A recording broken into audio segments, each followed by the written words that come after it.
Bienvenidos a Educación Alternativa Podcast, es el lugar donde aprendemos diferente pero tenemos mentes brillantes. El día de hoy me encuentro con Pavel Muñoz, candidato a la alcaldía de Quito. Cuéntame, ¿cómo estás? Hola Juanci, bastante bien, ¿tú? ¿Cómo te La digo? verdad, bastante emocionado, bastante cool.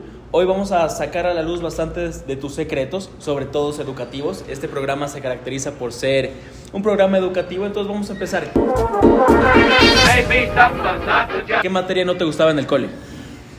Con las matemáticas solía tener otros problemas. Tenías problemas. Pero las matemáticas ya como más avanzadas, ¿no? Trigonometría, factoreo es el que me costaba un poquito. ¿Has utilizado el factoreo actualmente? Al final siempre utilizas, ¿no? Uno cree que las matemáticas no son útiles, pero seguramente es una cosa que atraviesa el mundo en su conjunto, los avances tecnológicos, ¿qué te digo? Siempre habrá una suerte de razonamiento matemático que estás desarrollando, pero me costaba. También a veces creo que los profesores, ¿no? Los profesores que eran como más duros, como que te daba cierta sensación de miedo, digamos, hacía que la materia suene hostil, pero sí, matemáticas, creo que matemáticas. ¿En la Factoreo política usas matemáticas? Sí. ¿Cuándo usas matemáticas? Sobre todo usaba cuando era coordinador de bancada las matemáticas simples, restar, sumar y restar. Pero factoreo no. No, factoreo no, al menos en la Asamblea Nacional. ¿Por qué? Porque nos tocaba calcular los votos. Esta es parte interesante tal vez, ¿no? Siempre, digamos, creo que sobre todo yo que he sido un poco más técnico, digamos, en mi quehacer político, si tú quieres, siempre estaba muy pendiente de saber si vamos a tener la votación. Necesitas 70 votos para aprobar una ley, necesitas 91 para un juicio político, por ejemplo, y entonces eso siempre te pone en el cálculo de, a ver, estos asambleístas votarían, no votarían, disminuyamos estos porque tal vez no. Así que ahí sí un ejercicio permanente de sumar y restar. ¿Cómo era Pavel de niño? ¿Eras travieso? No. ¿Eras tranquilo? Tranquilón, jugador, sí, me gustaba jugar mucho fútbol, esto sí es una cosa que tengo así como presente. El fútbol te encanta. Del fútbol me O encanta. sea, ahorita que viene el mundial, Total. que perdemos. Sí, esperaría que sí, digamos, porque ahí del mundial que además que cada 4 años nos pone así como frente a los televisores, si es que hay la oportunidad de ir, una maravilla. Pero sí, totalmente estaré pendiente. Aunque te digo que últimamente le he perdido pulso, por ejemplo, a mi equipo, ¿no? ¿Ya? El equipo de mis amores, que es la Liguita de Quito. Si me preguntas en este momento cuál es la alineación, no te sabría decir. Ser. Porque, digamos, los últimos años, cosa que no me deja contento, los últimos años la dedicación a las actividades profesionales ha hecho que le pierda un poquito de atención al fútbol. Ya no soy fanático como antes, ¿no? Antes sí, perdía la liga, no comía. Wow, te daba depresión. Si me moría de iras. Sobre todo te diré que si yo fue entre los 8 y 15 años más o menos, ¿no? ¿Estudiaste aquí en Quito? Estudié en Quito, sí. ¿En qué colegio estudiaste? Estudié en 3 en realidad. Bacán. Con la escuela hice en el Dalcross, que era un lindo cole, linda escuela. Lo que pasa es que después se pasó a Los Valles, mi mamá no tenía carro, entonces ya si te atrasabas un día perdías el día de clase, si te atrasabas al inicio.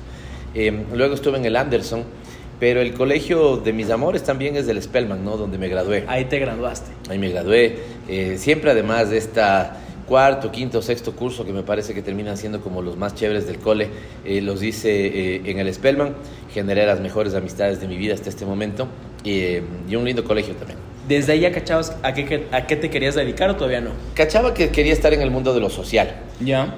Recuerden que hoy es distinto, pero en ese momento tú terminabas del tercer curso y elegías especializaciones. Correcto. Generalmente había 3 o 4, ¿no? Sociales, físico y químico, al menos de mi colegio. Colegios de mujeres solían incorporar contabilidad, ¿no? O algunos otros colegios solían incorporar contabilidad. El caso del Dillon, por ejemplo, donde se graduó mi papá, salías de contador público autorizado, CPA. Y yo sabía que quería, tal vez por ese tema justamente de las matemáticas, siempre había además esta suerte como del el que sabe y si no sociales eran los malos de los físicos diciendo eso, ¿no? Y te decías, no matemáticas, me voy a sociales. Yo me prefería sociales. Me gusta mucho la historia. Últimamente estoy leyendo mucho más historia, si tú quieres, ¿no? Me gusta la historia. Y después encontré en la Universidad Católica la sociología. ¿Ya? Y creo que le pegué centro, ¿no? Porque me gusta mucho la sociología. Bacán. ¿Tu filosofía política más o menos cómo la empiezas a construir? Yo te diría que la empiezo a construir de muy pequeño, la filosofía política, o mi posición político-ideológica. Yo provengo de una familia más bien progresista y de izquierdas. Mi abuelo es Montubio, mi abuelo paterno es Montubio, y mi abuelo paterno lo que hizo es venir a vivir a Quito. Él primero trabajó como cauchero, luego estuvo en las primeras exploraciones petroleras en la Amazonía, pero consigue un trabajo aquí en Quito, en la empresa eléctrica Quito. Yo no sé si ese momento como que empezaba a instalarse la empresa eléctrica Quito. Lo cierto es que él es uno de los fundadores del sindicato de la empresa eléctrica Quito. Y al estar vinculado con el sindicato, también era como un momento donde la revolución, digamos, la Unión Soviética en ese momento, ¿no es cierto?, era así como una fuerte referencia política intelectual. Entonces yo recuerdo que cuando entraba al cuarto de mi abuelito me encontraba con libros de Lenin, había una revista Sputnik, me acuerdo, que solía hojear bastante. Entonces creo que desde ahí, ¿no es cierto?, empieza... el bichito. El bichito. Pero ya en lo político-ideológico, ¿no? Porque una cosa es el bicho de la política y otra es la posición política-ideológica. Y mi posición política-ideológica me parece que empieza a gestarse desde ahí. Y después me di cuenta, justo en el colegio también, cuando te decía que me gustaba el tema sociales, que siempre estaba yo como la sensibilidad prendida, si tú quieres, cuando veía temas de injusticia social, ¿no? Ok, ¿Ya? Como por ejemplo. O sea, yo por ejemplo no era a pesar de que estaba en el grupo de panas de los que éramos más entre farristas, más relajeros, nunca fui buleador, por ejemplo, ¿no? Jamás. ¿Y tampoco te hicieron bullying a ti? Tampoco. Molestar y efectivamente, digamos, más que el Spellman Colegio de Hombres en ese momento solamente de hombres, ahora es mixto. En ese momento tenías el Spellman de mujeres, el Spellman de hombres, y entonces sí había mucho de molestar. Claro, hoy además hay toda una cultura de que no hagamos bullying. Exactamente, pero antes no, antes era parte de la, ¿qué te diría? Del día a día. Del día a día, del forjarte, digamos, en el colegio. Porque sí, yo creo que antes estabas abocado a un mundo donde tenías que construir defensas más rápidas, ¿no? Ok. Te puedo poner un ejemplo, en el caso del fútbol, por decirte algo. O sea, la cancha ahí había 17 partidos de fútbol al mismo tiempo en la misma cancha. Entonces tenías que correr ahí para no chocarte, esquivarte de los balonazos de los grandes. Los grandes te quitaban, les decían y después les decíamos a los pequeños chuzos. ¿Ya? Entonces te quitaban el balón, o sea, era otra forma, ¿no? Hacer fila para comprar en el bar era también a veces todo un drama. Hasta mirar feo para que no se te colen. Claro, totalmente, ¿no? Así que, digamos, siento que era muy cercano o estaba muy activo en mi tema de si ver una injusticia, ¿no es cierto? Salir sí, defenderla o criticarla o lo que sea. Mi hermano, qué gusto tenerte hoy en el programa. Salud. Salud. Este programa es auspiciado por Holy Crank, por Ecuadorian Blood. Qué rica cerveza, vamos a probarla. Sales de la universidad. Primer acercamiento político. Bueno, en la universidad el primer acercamiento político. Hicimos una importante marcha en la Universidad Católica, una importante protesta porque querían eliminar la pensión diferenciada. O sea, desde chiquito relajoso. Desde chiquito, ya te digo, moviéndome alrededor de las injusticias, contra las injusticias.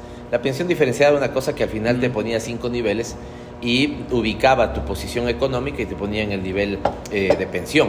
Y quería eliminarse eso, y eso terminaba siendo un muy duro golpe, sobre todo a quienes venían de sectores con menores ingresos, ¿no? O sectores de clase media. Pero lo que me marca políticamente, como tú me decías, al salir de la universidad, es la salida de Lucio Gutiérrez. Ok. O sea, yo estuve en la salida... Saliste a las marchas. Yo estuve presente en la salida de los 3 gobiernos, ¿no? El de Bucarán, el de Maguad, el de Lucio Gutiérrez. Pero en el de Lucio Gutiérrez estuve desde el minuto 0 hasta el minuto final, digamos. ¿Y cómo fue el ¿no? minuto 0? El minuto 0 yo trabajaba en la Patria y Juan León Mera, en el edificio que era en ese momento de la Corporación Financiera Nacional. Y recuerdo haber visto a personas que iban a una concentración en la Caja del Seguro, por lo tanto estaban pasando por la Alameda, por el Ejido, y les emboscan de manera brutal unos policías y les lanzan una gran cantidad de gases. Entonces yo me bajo, o sea, decidí salir de la oficina. ¿Y qué trabajabas ahí? Ahí era consultor de un proyecto que hacía ampliación de servicios rurales, sobre todo en términos eléctricos, con paneles fotovoltaicos y lo que en ese momento se llamaba telecentros, infocentros después, ¿no? Conectividad de internet en comunidades rurales. Bajo, me voy a mi casa y mientras me voy a mi casa llamo a Radio La Luna y cuento, esto acabo de ver, Unas 3 llamadas después, una señora, haciendo referencia a lo que se habían dicho en las últimas llamadas, dice: concentrémonos en la tribuna de los Shires del día de hoy. Paco Velasco asume la iniciativa y dice: ¿por qué todos nos vemos a las 7 de la noche en la tribuna de los Chiris?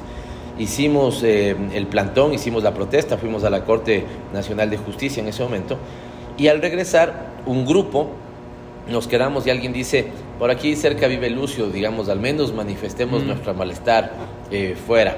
¿Y no estaba en Carondelet, Lucio? Sí, estaba en Carondelet.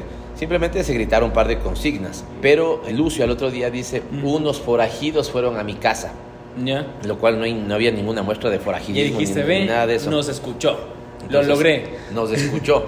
Y después la gente empezó a llamarnos, soy Juan, forajido 172783, soy Pepita, forajida 1727, lo que fuera, daban su número de cédula. Y entonces se generó ese movimiento y de ahí estuve presente hasta el último momento. Se genera después una iniciativa de debate político posterior a la salida de Lucio Gutiérrez, muy importante. Y yo te diría que desde ese día en que salió Lucio Gutiérrez, en que iniciamos las protestas para la salida de Lucio Gutiérrez, hasta el día de hoy, no he parado mi actividad política. Si es que hoy ves a Lucio, ¿le saludas? Si es que él me saluda, le saludo. Pero tú no tienes la iniciativa de acercarte a Lucio. Primero no soy así, yo creo que los políticos somos también personas absolutamente normales de carne y hueso, por lo tanto no es que ando saludando al que se me presenta ahí. Claro, me saludan, evidentemente contesto cordial. Si llegara una invitación donde él estaría, saludaría, pero si le vería así cruzando, no le diría nada. Primer acercamiento con Revolución Ciudadana. Después justamente de esa salida de Gutiérrez, te decía, queda un riquísimo escenario de debate en Quito. ¿Ya? ¿Y por qué riquísimo? Porque las personas que habían estado presentes, o sea, este movimiento, al final hubo lo que yo podría decirte, sí, el movimiento forajido, que fue el que estuvo presente e impulsó la salida de Lucio Gutiérrez. El que impulsó en la carátula, ¿no? Porque detrás de bastidores hay que reconocer que en esta, que ha sido una democracia muy mediocre, si tú quieres, al final esto también ha sido militares subiéndote el dedo o militares bajándote el pulgar, ¿no? Entonces, claro, la gente en la calle, pero al final fue cuando la clase política, y recuerda que en ese momento Cynthia Viteri asume la conducción de una reunión de la Asamblea, que no estaba sesionando en su recinto, sino en Ciespal, y ahí terminan de darle el golpe a Lucio. Esto creo que es importante para decirte, la gente en la calle es la que pedía su salida, pero al final fueron los actores políticos los que transaron. Los que la gestionaron. Sí, y gestionaron, sí, pero yo también utilizo deliberadamente la palabra transaron, porque ahí hubo mucho de cómo lo hacías, ¿no? Al salir Lucio Gutiérrez, la gente que se había activado para esa salida queda, digamos, con la preocupación, bueno, ¿y ahora qué?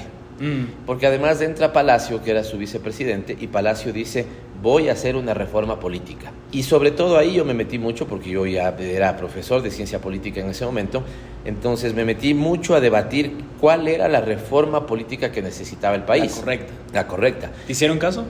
Sí, en gran medida, porque no porque me hayan hecho directamente caso a mí, sino porque las ideas que yo tenía después pudieron plasmarse muchas en la Constitución de Montecristi. Bacán. Porque tenías dos vías, ¿no? La una, la que planteaba Palacio, voy a hacer recoger información y plantear 10 preguntas de reforma política, más o menos la consulta que está planteando hoy Guillermo Lasso, que si me permites el paréntesis me parece una ridiculez. Entonces tenías la posibilidad de hacer un referéndum y preguntarle a la gente, ¿quiere reformar esto? O tenías la otra posibilidad, de la cual yo era más partidario, que haya una Asamblea Nacional Constituyente. ¿No? Entonces Correa aparece en la escena y Correa dice... ¿Ya te conocías con Correa? No le conocía. Correa aparece en la escena y Correa dice, está muy desgastado el Congreso Nacional, por lo tanto deberíamos hacer una reforma a la Constitución y yo planteo la instalación de una Asamblea Constituyente. Entonces ahí digo, o sea, este man es el que está planteando lo que yo creo que se debería hacer. Y ahí hay el acercamiento con la Revolución Ciudadana, sobre todo para la segunda vuelta de Rafael Correa, en su primera presidencia. ¿Cómo fue tu primera conversación con Correa? Chistosa. En este colectivo de discusión que teníamos, sí, hay un momento donde dicen, a ver, tenemos que debatir. Ya había pasado la primera vuelta electoral. En la primera no terminamos apoyando a nadie porque a veces también la discusión era meternos en política activa o solamente seguir debatiendo la política. Y yo también era del partidario de meternos en política activa.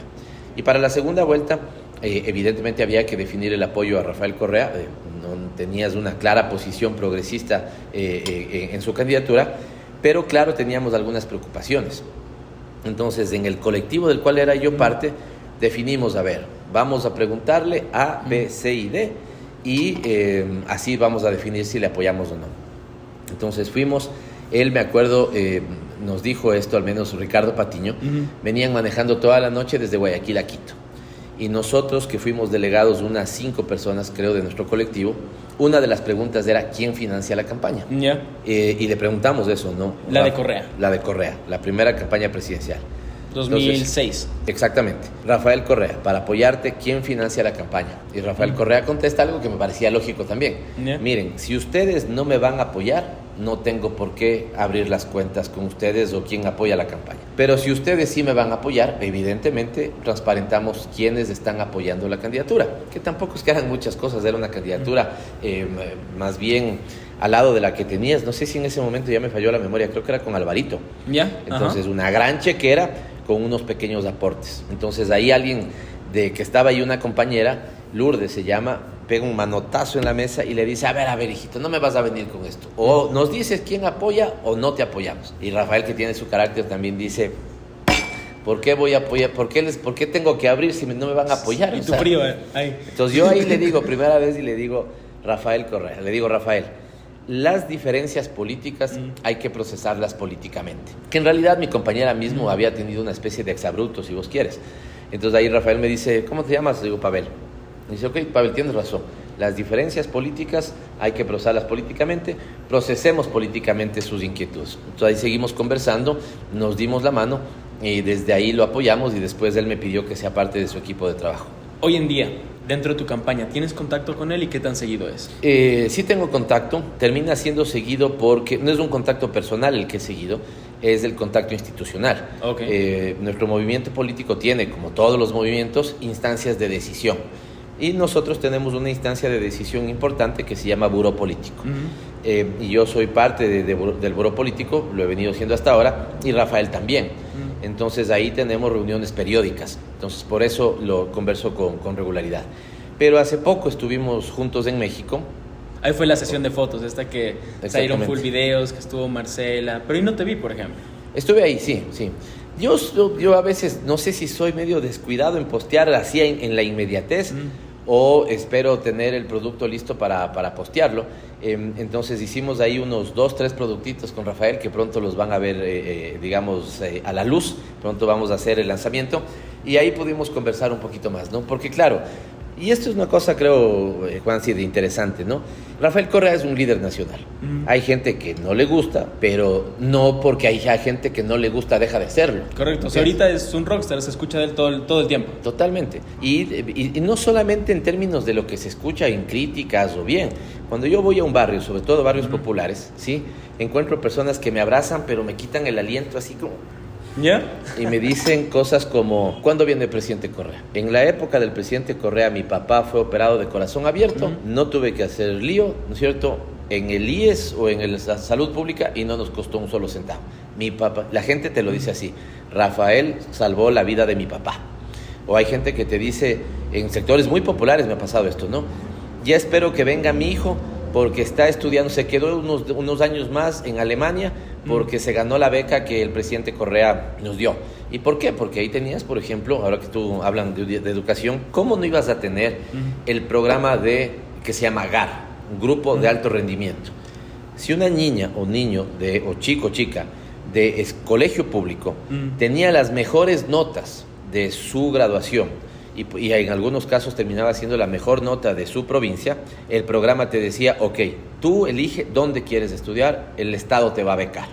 Y muchos chicos decían, ok, aplicaban además, que te digo, a una universidad en Holanda, en Italia, en Alemania, en Estados Unidos, al INCAE, por decirte algo, en Centroamérica, temas agrarios, y el Estado les becaba. Entonces, si ese hogar pobre, su hijo muy brillante, era la primera vez que iba a poder acceder a la universidad. Y no iba a acceder a una universidad del Ecuador, sino que además el gobierno le becaba, porque sabía hablar inglés o porque sabía hablar, alemán, y si iba a estudiar a una universidad alemana. ¿Cómo crees que tú le cambiaba la vida a esa familia en su conjunto? Totalmente. Sus padres y sus abuelos no habían ido a la universidad.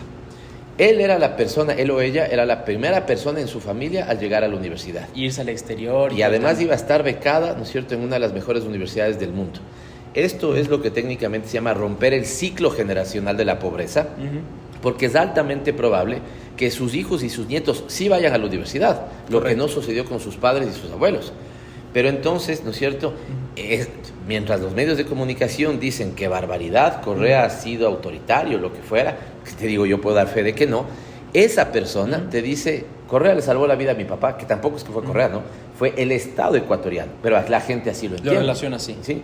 ¿Ya? No es que Correa dio unas becas, el Estado ecuatoriano, por decisión política del presidente Correa, dio unas becas para formar a sus talentos más brillantes. Y entonces, eso está muy vivo en la sociedad ecuatoriana.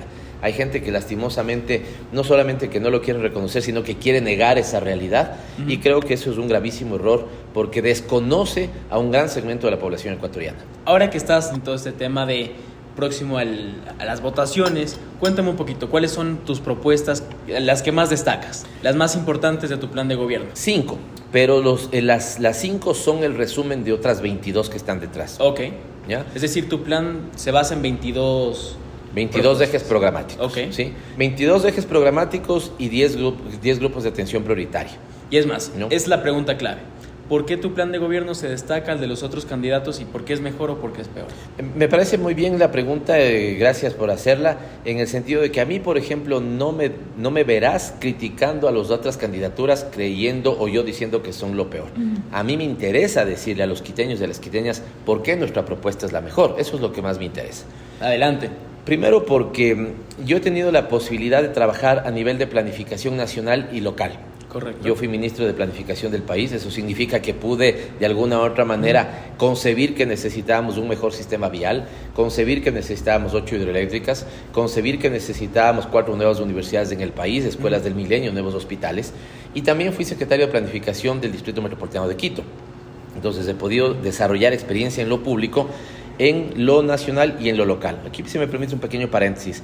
Porque yo creo que hoy el país lo que estamos viviendo es, espero que ya nos hayamos dado cuenta, aquel que te dice, yo soy buen gerente de banco y por lo tanto voy a ser buen presidente de la República, te está mintiendo. Ok. No tiene nada que ver la lógica del sistema privado, ¿no es cierto?, con la lógica que opera el sistema público. Tú en el Estado necesitas estadistas que sepan gobernar, no gerentes que sepan administrar, digamos, un negocio privado. No estoy desconociendo ni lo uno ni lo otro, ni diciendo que es mejor lo uno o lo otro. Son simplemente experticias distintas. Entonces yo creo que he hecho una experiencia en lo público que creo que es útil.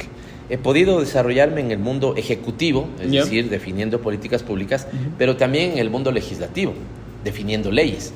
Como asambleísta. Como asambleísta. Y esto está presente en el Consejo Metropolitano. Ahí el alcalde es alcalde que ejecuta proyectos, pero también es un legislador que hace ordenanzas. Entonces creo que ahí tienes una gran experiencia. Segundo, hemos consolidado el grupo de trabajo de los mejores hombres y mujeres de Quito o que viven en Quito. Este es un tema muy importante, ¿ya? Porque yo creo, Juan, decir que cuidado, creemos que elegir un alcalde en esta ocasión va a ser un iluminado con una varita mágica. No, para nada. Tienes que elegir un equipo detrás que tenga la capacidad, la experiencia y el amor por su ciudad para trabajar en esos 22 frentes. ¿Cuáles son? Turismo, por ejemplo. Tú decías, y espero decirlo bien, Holy Crank, que está auspiciando tu programa.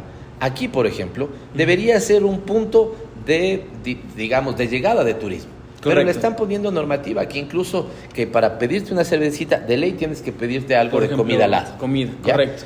Ok, puede ser que en la primera te comes un plato de papas fritas. En la segunda, ¿por qué? Tal vez Ya no no es necesario. necesitas. Pero la normativa te está diciendo que sí, que lo hagas. Ahí tienes una ceguera. Entonces, ¿Tú sí piensas ajustar este tipo de por detalles? supuesto, porque si quieres apoyar al turismo, a los emprendimientos, a la innovación, a la educación, a la salud, a la economía popular y solidaria, a los mercados, al comercio, que son parte de esos 22 temas, evidentemente el municipio se tiene que convertir en un facilitador, no en un entorpecedor. En vez de poner trabas, correcto. Quito tiene en este momento el doble del desempleo nacional. El doble. Más que Guayaquil. El doble del desempleo nacional. ¿Y qué es lo que están haciendo los jóvenes? Yo conversaba con los jóvenes emprendedores detrás de este negocio que además está vinculado con elaboración de cerveza artesanal. Ahí tú mínimamente deberías estar poniendo capital semilla, capacitación, apoyarles para que superen el Valle de la Muerte, que son los 3 primeros años donde la mayoría de negocios mueren ahí, y eso tienes que hacer. Entonces, te diría que por eso es lo mejor, y para no quedarnos picados, lo hemos concentrado esos 22 en 5, ¿no? El primero se llama Hábitat, Seguridad y Convivencia Ciudadana, porque si aquí a las 9 de la noche entran a robarnos, le quiebras al negocio. Correcto. No porque lo que vende sea malo, sino porque la gente tiene miedo de venir, porque tiene pánico de salir a la esquina, porque seguramente te pueden matar por robarte el celular. Necesitas seguridad. El segundo es el paquete grande de trabajo, economía, producción, emprendimiento, innovación. Ya te decía, con Quito tiene un capital semilla. Vamos a subir ese capital semilla, a ponerlo en, sobre todo, emprendimientos jóvenes y de mujeres, y apoyar con capacitación para que puedan salir adelante. Tenemos previsto un paquete de más de 5,000 millones de dólares para inversión de la ciudad, porque Quito los quiteños y quiteñas debemos volver a sentir orgullo de ser quiteños. Esta es la ciudad más linda del mundo. El centro está descuidado. El centro está hecho pedazos. Una parte está guapiada para los turistas, ¿no es cierto?, que van en su bus. Pero subes una cuadra más y ya tienes, ¿no es cierto? Te da miedo. Ya o sea, te mira, da el fin miedo. de semana yo estuve en el centro y te digo, bonitos ciertos lugares, pero de ahí te da miedo. O sea, caminas y dices, chuta, no me siento seguro aquí. Yo hace poco hice una caminata invitado por vecinos del centro, en lugares que si no hubiera estado ahí con ellos, yo me hubiera dado recelo entrar. ¿Por qué? Porque no tienes la iluminación adecuada, porque no tienes, digamos, la adecuación adecuada, porque no está limpio. Esto se suele llamar el fenómeno de la ventana rota, Okay. ¿no? Cuando tú ves una ventana rota, el sitio no necesariamente es inseguro, pero si tú ves la ventana rota, te da la sensación que es inseguro. Vas por las 6 de diciembre, está todo pintarrajeado.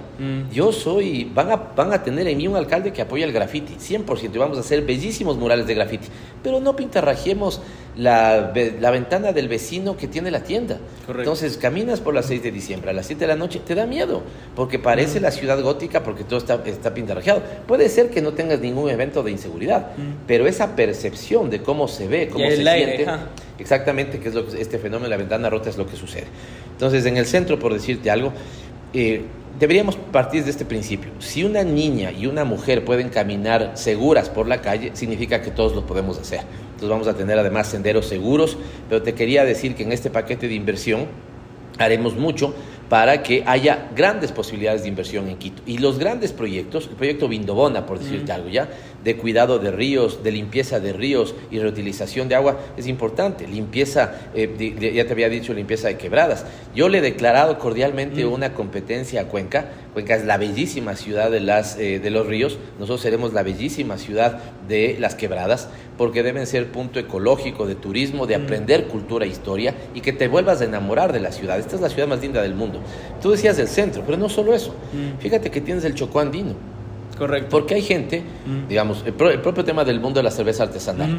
¿Y por qué mañana Quito no puede ser un centro como lo es hoy Lima? Tú vas a Lima a comer. ¿A comer? ¿Ah? Hay un turismo gastronómico en Lima. Brutal. Aquí puedes venir, ¿no es cierto?, a decir, voy a hacer un turismo de catar cerveza artesanal. Por ejemplo. Porque hay grandes cerveceros artesanales. No, y ¿sí? Comida también. O sea, la gastronomía ecuatoriana Es una maravilla. O sea, es rica la peruana, ¿cierto? Sí. Pero la ecuatoriana es mejor. Y tiene potencial Sí. también para llegar a ser lo que es la peruana. Exactamente. Y bueno, no voy a ser ingrato con Manabí, pero va a estar con la manabita, pero la quiteña es mejor para mí. Entonces, Quito, ¿no es cierto?, será también un centro de turismo gastronómico, y todo esto está en el eje económico. Tenemos el tercero, donde tienes derechos, bienestar y protección social. Me parece fundamental. Debemos desde trabajar desarrollo infantil integral. En mi administración, el desarrollo infantil integral será política metropolitana. Pavel, ha sido un placer tenerte en Educación Alternativa Podcast, aprender un poquito más de ti, conocerte un poquito más, y para ir cerrando la entrevista, ¿qué signo eres? Para que las personas no se queden con la curiosidad. El placer ha sido mío, Juan. Sí, muchísimas gracias. Soy Virgo. Eres Virgo, ¿y te identificas con tu horóscopo? Soy malo no sé, hay gente que le dice, ¿cuándo cumples años? El 8 de octubre. Eres ni sé qué. El 6, hay gente que sabe así, pero no le suelo parar mucha bola, pero sí creo que hay parte de mi personalidad que está reflejada en mi signo zodiacal. A lo bestia, Pavel. Cuéntame, ¿cómo te podemos encontrar en tus redes sociales? La gente que se enganchó con tus políticas, ¿cómo puede estar atento a tu plan de gobierno y experiencia electoral? Genial, muchas gracias. Si quieren bailar, bailamos, pero sobre todo en este momento voy a ser alcalde de Quito, y por lo tanto lo que es más importante es que lean nuestras propuestas para la alcaldía de Quito. Las van a encontrar en Facebook, en Twitter, en TikTok, con la cuenta Pavel ML, todo con minúscula, Pavel ML. Sigan la cuenta si les es atractiva, pero sobre todo vean lo que planteemos, háganme preguntas y debatamos si hay cosas que no les convencen, pero juntos vamos a hacer que en Quito nuevamente reine el bienestar, la prosperidad, la justicia, y que Quito vuelva a ser la ciudad más linda del mundo. Si este podcast te gustó, no olvides darle un gran pulgar arriba, compartirlo con todos tus amigos para que conozcan un poquito más a Pavel Muñoz. Si tienes canal, suscríbete, y si no tienes, créate uno. Y antes de terminar el programa, salud, y recordemos que Aprender no es memorizar. Bye.